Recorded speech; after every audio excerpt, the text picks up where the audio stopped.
Hello and welcome to Balance, Love, and Kindness, the podcast brought to you by BLK Water. We're here in Studio Place, LA, and I'm your host, Nicole Townend.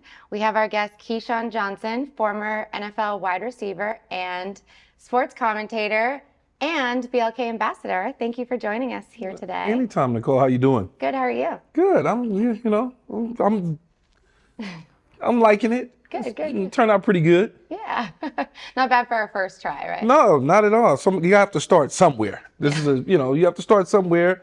First opportunity, first podcast, and then it just grows from there.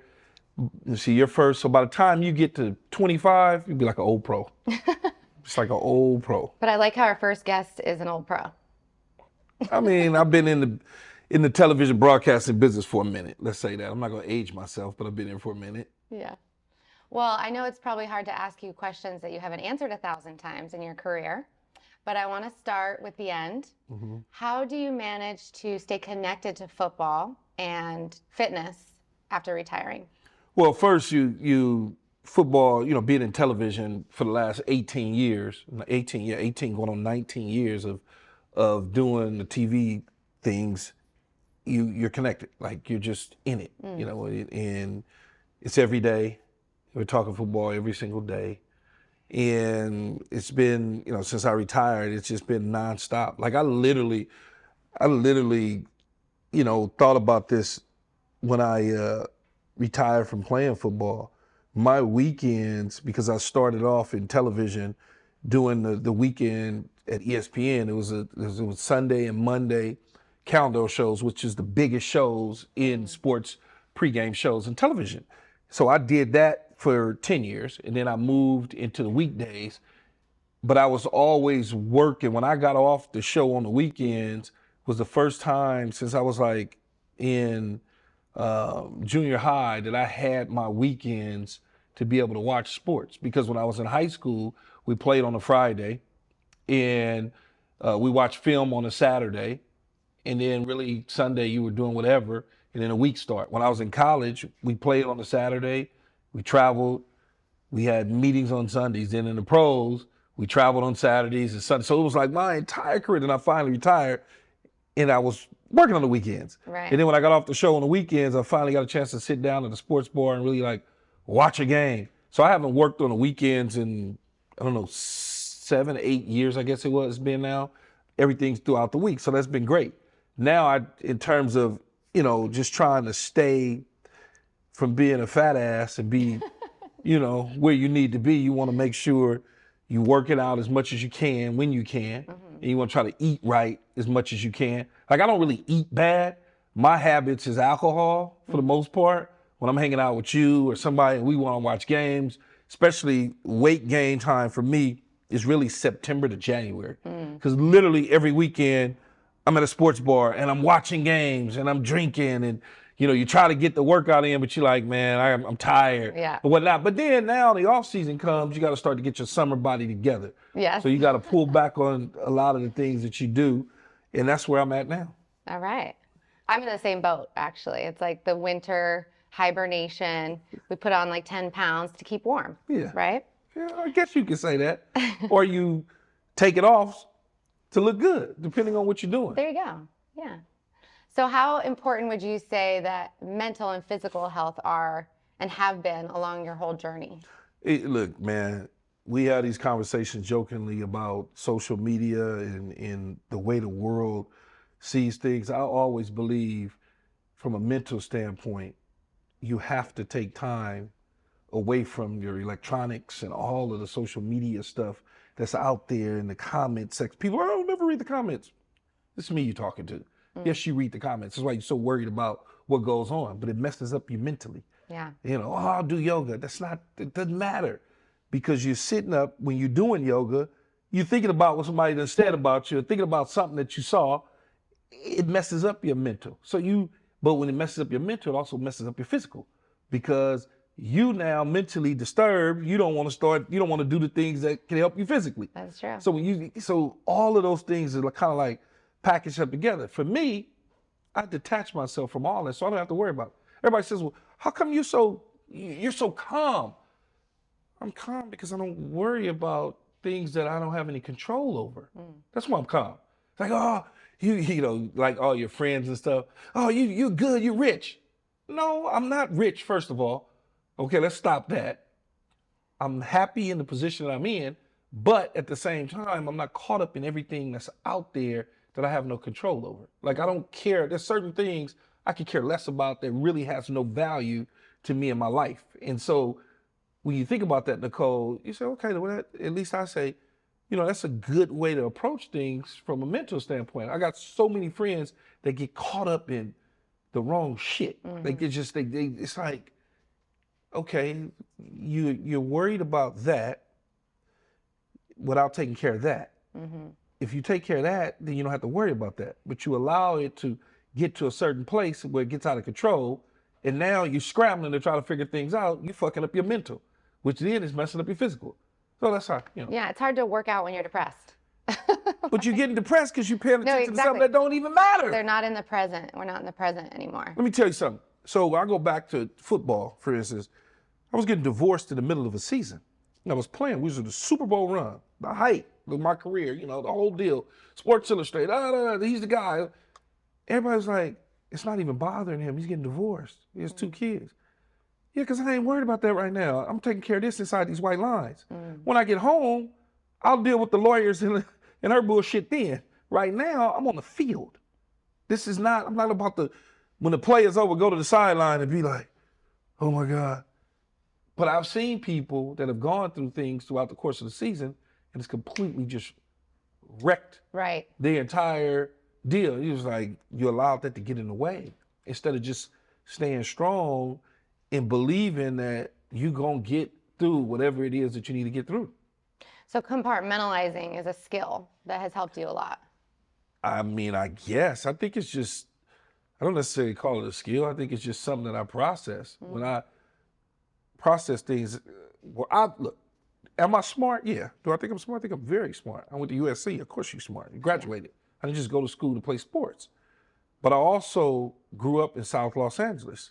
And growing up in South Los Angeles, you are shaped a certain way with a certain strength that is instilled in you. So it's not, I've seen it all. So for me, I look at certain things and I know how to separate the things that I look at. So I could be put in a certain position that may not be good for me, but I also know that that's not the position I need to be in. So I know how to remove myself from those positions and just be like, all right, I'm going another different direction in this. That sounds like a great skill to me. It's just, you learn, man. Yeah. I watch other people's issues and problems and failures. You know, we talk about social media in a jokingly manner, but I watch people crash and burn behind that. And what I mean by crash and burn, they get so caught up in it that they focus is, I was at a restaurant, Nicole, I don't know, this might have been a few months ago. And I'm sitting next to a family, and I'm sure you've probably seen this sort of thing before. Food comes to the table, and it's 4 of them. It's a wife, a husband, and 2 kids. And literally the food is sitting there probably 10 minutes, and the motherfuckers are still on their phone. Oh my God. They just sitting there swiping away. So I lean over, I say, hey, you know y'all food is here. Oh yeah, Johnny, put down your phone. Nicole, put down, you know. The whole family, even the parents. I was like, this is crazy. But that's because they're focused in on the wrong thing. So if your food came, you ordered it, came, you ate it, you're done, you can get on your phone. But now your food gonna be cold, you gotta send it back, they're gonna put it in the microwave, you gotta go through all that. Or they're gonna have to recook it, they're gonna be mad. Ain't no telling what else they're gonna do to your food by being mad. You just made me think of this. I heard that phones one day might become obsolete, cell phones, just like the fax machine did, because there's problems with it. This sounds like a problem that we're just distracted. But the thought is, what's next? So is it going to be like something that we see when Phones ain't going nowhere. You don't think so? No. But it might Phones have been transform. around forever. But they just different, right? Yeah, they might be different. Yeah, maybe the phone is a size of a quarter. Or you like press a button and it just like bloop, bloop, bloop. Or maybe you walk around with a little earbud that's a phone and it can talk to you. So I don't know, but it ain't communication is not going No, anywhere. that's true. No way. I wanted to know, are you and your wife, Jen, picky about the things that you bring into your home, like the food and the drinks? Are you guys choosy about that kind of stuff with the kids? My kids tend to eat whatever they want to. They don't eat meat. They eat like pescatarian and slash vegan and all the other fabs and trends that's out there in the world, right? So certain things they eat, certain things they don't eat. It just depends on what their mood is. Like there's no give me gluten-free this and gluten-free that, like, unless the doctor subscribed it and said, hey, you got to get off of this. Other than that, pretty much eat what they want. They don't eat meat. I mean, my son eats fish and chicken because he has to in order to be an athlete at this age. You can't just eat vegetables all day. It's just not going to happen. I'm sorry. Yeah. I mean, it's just not going to happen. The vegan people in the world, I get it. I love them. But my kid is 11 years old and he wants to play sports at a high level. And I don't need guys throwing him around as a rag doll. He can be full on cold turkey vegan when he gets to the next level. That's going to make some money. Yeah. Sorry, I'm just, I wonder, are there many football players who are vegan? There's a lot of individuals that are vegan that are professionals that make a lot of money. Okay. But they were not vegan before. Starting out. Getting to the point they're at. No, but then they need to take on a better diet and lose weight and do all this sort of stuff. And there's been guys that have tried to make that transformation and it didn't work out for them and they go right back. I got a steak. Yeah. But my kids, they eat well. I mean, I can only tell you how many Whole Food bags and Trader Joe bags, and in terms of the food that they consume, I like they get stuff from Whole Foods because I trust it. I like the fact that they might get some stuff from Air One because I trust it's fine. It's good stuff. Good stuff. Trader Joe's for the most part, I guess, is good. But like for me, I don't need rice cakes. It's just not. I'm not a rice cake dude with peanut butter on it. It's like cardboard. I agree. But people think it's the healthy way to go. I just sit back and Has no protein. marvel. We're all at about the trend. protein now. Yeah, but it's also, this stuff be trendy out here in the world. It's like, avocado toast, $70. Like, for real, don't think about it. Yeah. Avocado toast, piece of bread, some smashed avocado, some sliced egg, some paprika, some chili flakes, maybe a little arugula. They want like $30 for it. You fucking kidding me? Where's the steak? There's no steak on it. Where are they getting these prices? It's funny. Yeah. Is all it is. It's just like, come on, seriously. But we're in California. We're in LA. Born and raised here. This is what we do. Why y'all laughing? It's the truth, though. It is It's that's so the world we live in. And my kids, they get mad at me because I'm like, dude, you're not buying an avocado toast from La La Land. Not happening. You can make this shit at home. Yeah. I say the same thing. But, They want Starbucks every day, make coffee. There's Starbucks every day. At our house, we got about 9 damn machines that was gifted to us from people and this, that, but they don't use them. Right. They rather go down the hill to Starbucks. Yeah. It's like, These kids. Yeah. And DoorDash, what about that? That's a whole I'm thing. DoorDashed out. The kids Although I will admit, I used DoorDash last week twice because I just got home and I was exhausted and I wanted something and I didn't want to go down the hill to get it. Yeah. And they said it's only going to cost me like $1 extra or something. So I was like, okay. The convenience. Yeah, I just, and I felt safe because the bag was like vacuum sealed. And I was like, oh, okay, cool. They didn't used to do that. And then you're just like, are they taking bites of my fries? No, this particular place that we got the food from vacuum sealed it, I guess. Actually vacuum sealed. Yeah, it was sealed completely at the top. I couldn't pull it apart. I had to get the scissors. I like that. To cut it. It was cool though, but yeah, I'm not a DoorDash guy like that. I get mad. They say it doesn't cost more money, but I get mad at the DoorDash just because they'll DoorDash like a smoothie. What? It costs more. Does it? Yeah. Like how much more? Basically, they elevate the unit price of each item on the menu. So you don't see it at the end, but it costs more on DoorDash than it does at the restaurant. That's my take on it. Yeah, I don't order it much. Yeah. You're a cook. You like to cook. I cook at home. That's good. Cook a lot at home. So here's a fun question. What is on your bucket list that you haven't accomplished yet? I don't have a bucket list like that. My bucket list would be weird to you. But the one thing that I haven't done in my life that I really want to do, like really honestly, as a black man in America, a minority, whatever you want to call it, I really want to sit down and interview the Grand Wizard of the Ku Klux Klan. I really want to sit down and talk to him. Really do. So if you consider that a bucket list, then that would be my bucket list, because I just really want to get into the mind and understand the thought process and why the hatred and why you feel a certain way about different cultures and groups. And like, I really honestly, like, that's really what I want to do. I don't know, do I ever think I'll get it accomplished? I think I probably will if I put my mind to it to go after it. But that's really what I want to do. Because I just want to know. I like to know stuff like that. Well, I bet you, if he sat down with you, you might change his mind. Because I saw a documentary on that. I don't know if I'm changing his mind, but I just want to know. I just really want to know why. Like, what? Because he doesn't know. What did people ever do to you? Right.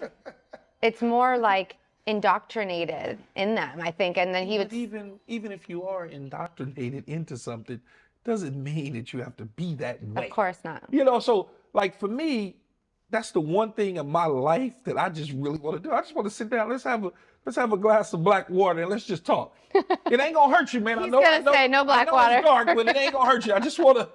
I literally just want to know, why do you feel this way about certain groups of people? And you know, and maybe help. And I think that would help people if you could do that, because all their followers would see you guys sitting down and be like, wait a minute, what's going on? Well, they would hate him, see? They would then tell him, they would kick him out and tell him he got to go. I just. So it would be hard to do, you think? No, I literally just want to know, why do you feel this way about certain groups of people? And you know. And yeah. That's an amazing bucket list. I really want to do that. That's cool. I know y'all think I'm crazy, but I do. Well, I was going to ask you what new projects you're working on. That's a big one. I'm not, new project wise, I'm not really doing anything. I don't have anything in the pipeline. I mean, I guess my daughter's skincare line, but that's more her deal. Oh, awesome. Than it is mine. So she's creating a skincare line for Black and brown people, because there's really nothing out in them. Obviously, I don't wear makeup, but she knows all about all of that stuff. And when she goes to the Sepharas, Sepharas are some of the beauty places, it's hard for her to get the things that she likes to match her tones and all the different stuff that y'all do before y'all leave. And we're ready to go at 5:30, but we told you to leave. We're leaving at 5:30, and we told you at 5 to be ready at 5:15. But now it's 5:40. Yeah. We're still fucking standing here. She needs to. So she's working on that right now, and yeah, I think it's gonna be all right. That's awesome.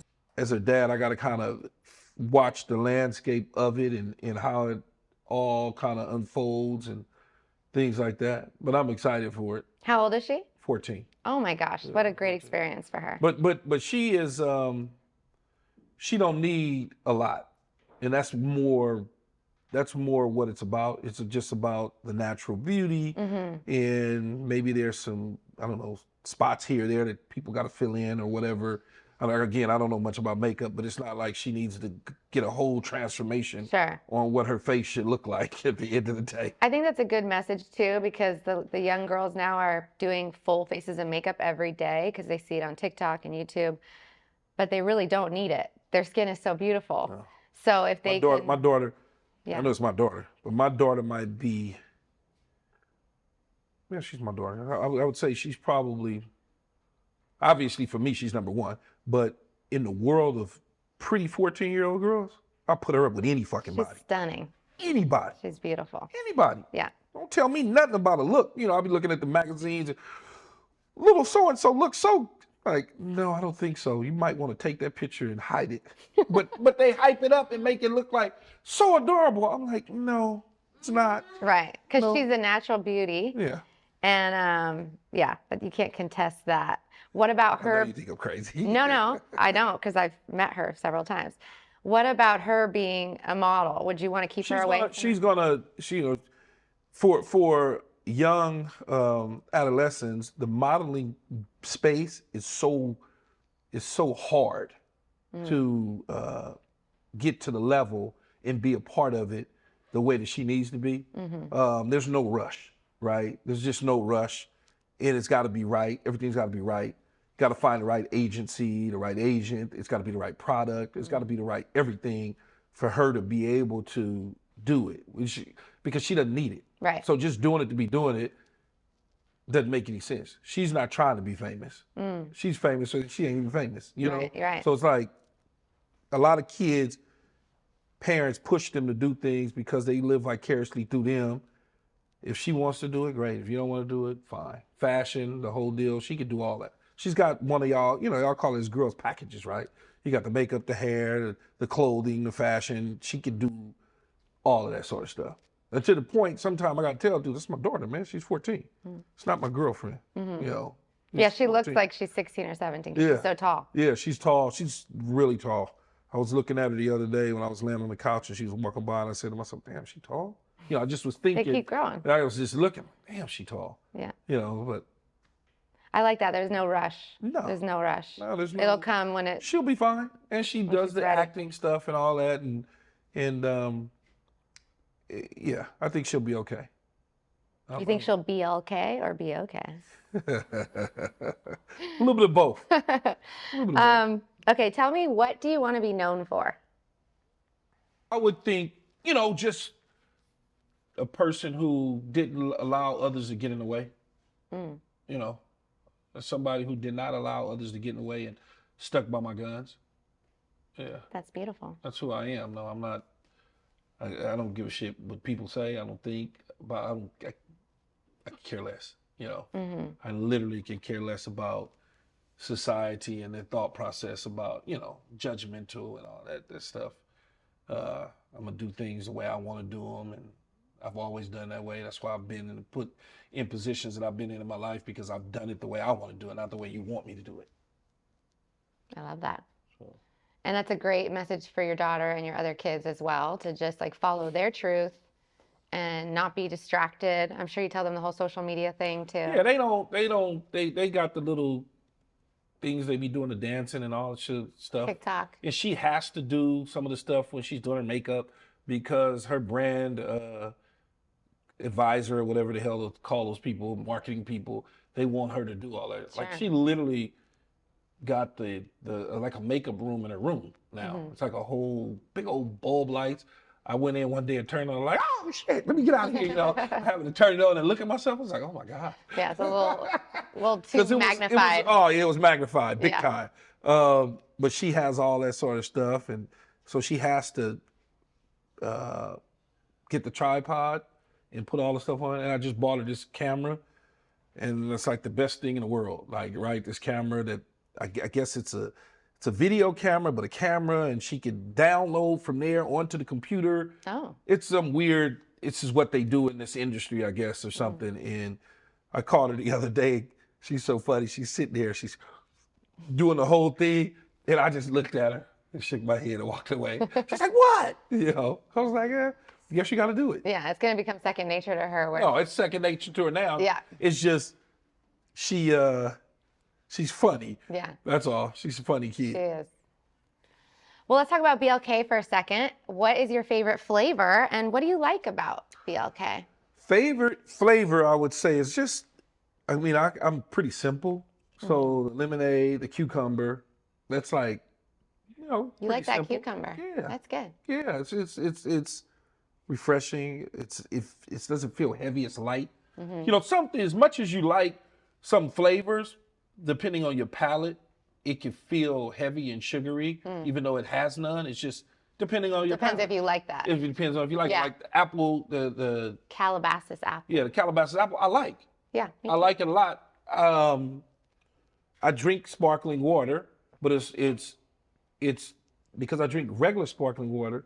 When I get apple flavored sparkling water, it feels like I'm drinking a soda or something, even though it's not sugary like that. So that's really the only one from a sparkling standpoint that I love. All the flats, obviously, I like all the flats, and it's good. I mean, what else is there to say other than it's good? Yeah. I mean, I could Good. sell It's it a good for thousand you. different ways and say, "Oh, it's good for you. It has this in it and that in it." Like it's self-explanatory. It's not something that's going to kill you. It's good for you. Do you notice that people think it's charcoal water? Yes, because charcoal water, I guess in the world, it was pushed out there so far that everybody thinks, oh, it has the charcoal in it. Until you actually explain to them what's in it, or they read the instructions, or they understand it, or they Google it online to really understand the ingredients. And then once they actually have it, then they say to themselves, oh, I like this. And then it obviously, from a color standpoint, it takes a minute for people to get used to a color being called a water in its color, because for however many years you've been on this earth, water's been clear. Right. Right? I mean, it's just like People are weary and they're not. Yeah, they are, but at the same time, it's like anything, food wise. Until you try it, like I never used to eat sushi, right? I eat it twice a week now, easy. Beginning of the week, end of the week. Like when I leave here, I'm going to sushi, and then Friday I'll probably have sushi. But early on, I'm like, yeah, that's probably not for me, right? I just wasn't my deal, eating raw fish. Oh, growing up, only fish I knew was catfish, buffalo fish, red snapper, and all of it was deep fried. right. Wasn't shit walking on my plate. It's like, but now, taste buds, and it's like, I've been eating it forever now, and that's the same way with black water. Once you get it in your system and you take a minute to try it, then okay, I understand. I get it. And it unlike, I don't know what it is in here, and I mean I would have to talk to the nutritionist and go through the whole spiel, but unlike regular water after you work it out or doing your workout, regular water just it's like if you have cotton mouth, you can that's it. This you actually drink. Right. Like I never used to drink regular water when I work out. I just put it in, swish my mouth, and go on about my business. But I actually drink this when I'm working out or I'm out and hot and stuff like that. Because beyond hydrating you, it's actually benefiting you. Yes. It's a wellness product. Well, that was fun. Thank you so much for being on our first podcast. Definitely. It's nice to have you. Go out there and buy as many as you can. Thank you for watching Balance, Love, and Kindness, the podcast, brought to you by Blackwater. See you later, and make sure to subscribe so you can see all of our future podcasts.